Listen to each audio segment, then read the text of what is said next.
వైఎస్ఆర్ పోరాటానికి కొనసాగింపుగా పేదల పక్షాన నిలబడేందుకే ఇచ్చాపురంను సెలెక్ట్ చేసుకున్నానని చెప్పారు వైఎస్ షర్మిళ. ప్రజల మేలు కోసమే తన ప్రస్థానం స్టార్ట్ చేశానని అన్నారు. పేదల కోసం కాంగ్రెస్ ఎన్నో పథకాలు అమలు చేసిందని గుర్తు చేశారు. వైఎస్ఆర్ బతికున్నంత కాలం బీజేపీకి వ్యతిరేకంగా పోరాటం చేశారని గుర్తు చేశారు. ఇవాళ ఏపీలో చూస్తే చాలా బాధగా ఉందని ఆవేదన వ్యక్తం చేశారు. ఇక్కడి పార్టీలు కమలం పార్టీకి తొత్తులు బానిసలుగా మారాయని ఆరోపించారు.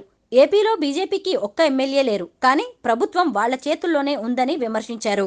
జగన్ ప్రభుత్వం బీజేపీకి కీలుబొమ్మలా మారిందని దుయ్యబట్టారు. 25 మంది ఎంపీలు, 6 రాజ్యసభ్యులందరూ కేంద్రం చెప్పినట్టే నడుచుకుంటున్నారని మండిపడ్డారు.